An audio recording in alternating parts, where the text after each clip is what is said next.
First అక్క తెలుగుదేశం ప్రభుత్వం అధికారంలోకి వచ్చి 1 సంవత్సర కాలం పూర్తయింది.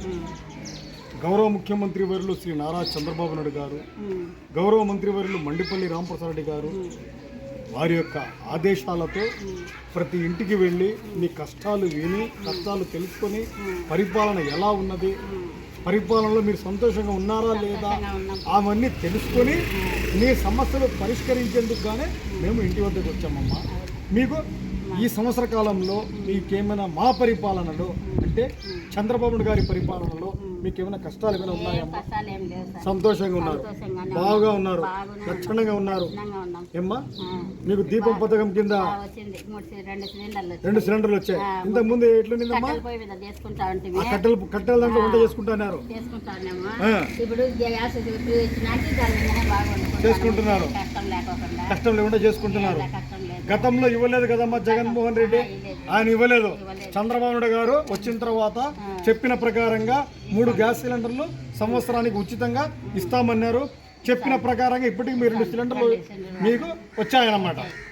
అది చంద్రబాబు నాయుడు గారి యొక్క ఆయన, ఎందుకంటే ఆయన పేద ప్రజల కష్టం ఆయనకు తెలుసు.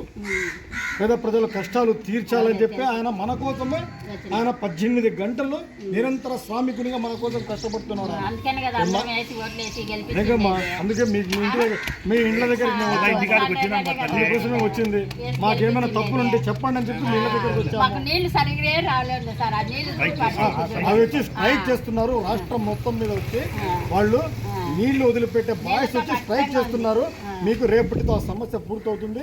మీకు వచ్చి నీళ్ళు వచ్చి మీకు ఈ రోజు నుండే మీకు క్లియర్ అయ్యింది. ఈ రోజు నుండే మీకు నీళ్ళు వస్తాయమ్మా, అటువంటి ఎలాంటి ఇబ్బంది లేదు. ఇంకొకటి మంత్రివర్యులు మండిపల్లి రాంప్రసాద్ రెడ్డి గారు ఆయన కూడా వచ్చి మీరు ప్రతి విషయం ఆయన దగ్గరికి వెళ్తే కనుక మీకు ఏ సమస్య వచ్చినా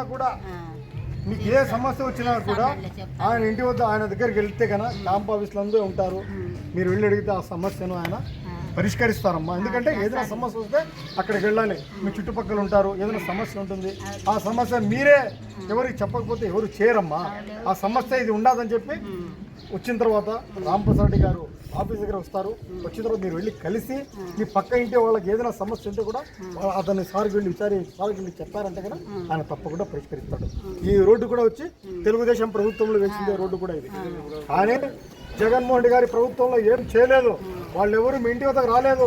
కేవలం వచ్చి మోసపూరిత మాటలతోనే వాళ్ళు కాలయాపన చేశారు. కానీ ఏమి కూడా వచ్చి ప్రజలకు మేము మేలు చేయాలనే ఉద్దేశము వారికి లేదమ్మా. కాబట్టి తెలుగుదేశం ప్రభుత్వం ఒక్కటే, నారా చంద్రబాబు గారు ఒక్కటే, రాంప్రసాద్ రెడ్డి గారు ఒక్కరే మనకు మేలు చేయాలంటే రాయచోటి నియోజకవర్గానికి. ఎందుకంటే ఆయన